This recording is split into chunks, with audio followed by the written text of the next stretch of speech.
To access Fighters Brew transcripts with detailed explanations of techniques and concepts from an LMA perspective and contribute to the sustainability of this project as my family and I navigate some recent health emergencies and financial hardships, consider upgrading your membership. If you've been putting it off, now would be a great time to sign up. It would mean everything to me and my family. For other ways to support us or to make a one-time donation, go to southpawpod.com.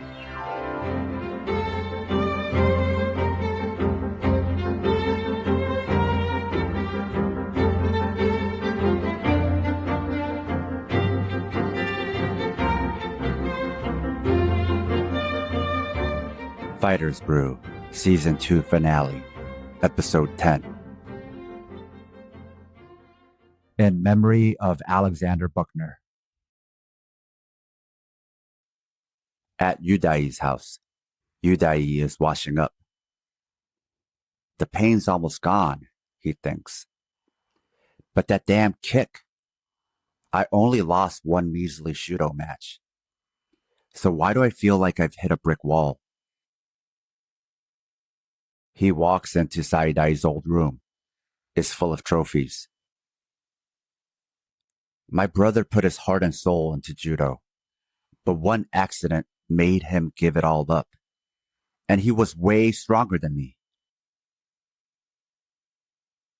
The day of the jiu-jitsu tournament has arrived. Tamiya gives the team instructions.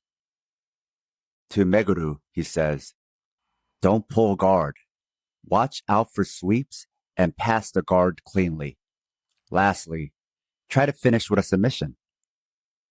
To Watanabe, he says, "Take top position and pass guard from there. Careful not to get countered." He gives instructions to everyone else, excluding Momoko. Momoko points at herself. "And me?" she says. Tamiya thinks for a second and says, "Be free, child. Go wild." "Roger," she says. Meguru is up first. "Don't worry about winning the whole tournament, Meguru," Tamiya says. "Focus on the match at hand." The stance for jiu-jitsu is much lower because there's no striking and because people are looking to pull guard, which is what Meguru's first opponent does. Meguru's opponent gets a sweep. However, Meguru immediately takes the back. It's becoming his signature move. But since Meguru doesn't know how to choke with the gi, he transitions to an armbar. Meguru gets the tap. Next up is Momoko. She tosses her opponent and goes to mount. Then transitions to the triangle choke and gets the tap. After getting her hand raised, she looks around but doesn't see Yudai. Maki hands her a towel while on the phone. "Maria-san just met up with Iida-san," Maki says. "She said they'll try to track Yudai down." At the Brazilian Jiu-Jitsu Open, all the competitors from Fighters Brew made it through the first round, partially because of sandbagging. To everyone's surprise, Meguru wins the second match with a submission Tamiya had just taught him. Momoko wins the Gallo Division Finals with a quick submission after a failed tackle by her opponent. Gallo means rooster and is the lightest division in Brazilian Jiu-Jitsu. It's 48.5 kilograms or 107 pounds and under. All the smallest women are in this division, including those far below the limit. Open division is next. Yudai is at home, opening the gift Azumi got him. It's macarons, along with a letter and a picture. "I found this while I was packing," the letter reads. "Saidai will be back on the 12th. Azumi." The picture is of Yudai and his brother Saidai winning a tournament together. Yudai looks at his phone. It's the 12th. There are also several missed texts. At the park. "How you been?" Saidai asks. Fine. You? Women's open-weight division has begun. Momoko is on bottom, fighting a much bigger opponent. Momoko defends a guard pass and transitions to a triangle choke. Her legs can barely wrap around her opponent. Her opponent postures and begins her escape, but Momoko sticks with it and grabs her arm for an armbar. Momoko wins, but is visibly exhausted. Maria and Izumi find Yudai walking near his home. Back at the tournament. Momoko, shouldn't you be lying down to recover? Maki asks her. I'm fine, Momoko says as she sits and diligently watches and studies her possible opponents. I don't think I've ever seen her quite this determined, thinks Maki. Hey, Momoko, Maki says. Yeah? Be honest. Do you have a crush on Yudai? Momoko's concentration breaks and she gets flustered. Never mind, Maki says. Sorry I asked. Momoko goes back to watching the match. One of the competitors is a foreign exchange student from Canada, Kate Rampling. She's a wrestler from the Pesado division, which is up to 79.3 kilograms or 175 pounds. Kiyoshi Ogasawara is her coach. Rampling easily tackles her opponent and submits her with a double wrist lock from top. Maria and Izumi arrive at the tournament with Yudai. Meguru is in his third match. He's on top and winning, but lapses in concentration as he admires his work and is flipped over. Meguru loses on points. A note to our listeners. If you love the Southpaw Project, please support us and help us get paid for our labor by financially supporting us on Patreon. This will give you access to exclusive bonus content, like transcripts, early releases of Southpaw Deep Space Nine, our fictional narrative podcast, Fighters Brew, break-free versions of our shows without interruptions like you're hearing now, bonus articles, Fighters Brew transcripts with extra content, Liberation Martial Arts Online, as well as our private chat group on Discord. You can also make one-time donations at Ko-Fi or show your solidarity by wearing our swag. You can find all pertinent links at southpawpod.com. What the hell was that? Yudai says. How'd you let yourself get swept after getting the top position? Did you just give up or what? I'll have you know I won my last 2 matches by submission, Meguru counters. Who cares? I didn't see them. Meguru is annoyed. Momoko is up next. She sees Yudai and gives him the peace sign with her fingers. Or perhaps it's V for victory. Just go already, says Yudai. Momoko meets Rampling at the center of the mat, and they shake hands. The ref starts the match, and Rampling immediately shoots for a tackle. Momoko sprawls. Rampling sits out and tries to take Momoko's back, but Momoko recovers guard. Rampling gets up to pass, but Momoko sits up and tries to take her back. They break off, and Momoko gets back up. Rampling takes her down again, but can't pass her guard. Momoko looks to sweep, and Rampling backs out. Momoko gets back up. They grip fight, and as Rampling pushes Momoko away, Momoko uses that momentum to throw Rampling over her shoulder. Boom! They crash to the mat. Rampling rolls to her knees to grab Momoko's legs, but Momoko sprawls and takes her back. Rampling shakes her off, and as Momoko is falling, she grabs Rampling's collar and applies a choke. Rampling stands up, but Momoko sticks with the choke. Aikawa! Yudai yells. Hook her now! Momoko jumps guard. Rampling drops to her knees. They're both motionless for a long while. Eventually, Rampling falls forward. She taps. The crowd erupts.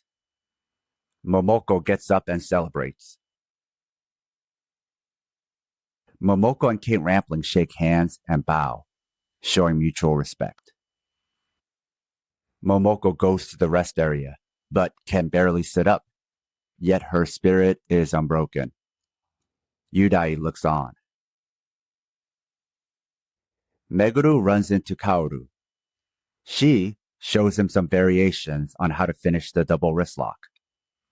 Maki is displeased, since Kaoru is her rival, and smacks Meguru upside the head after Kaoru leaves. Everyone's worried about Momoko's stamina. She loves to roll, but she notoriously avoids conditioning outside of class.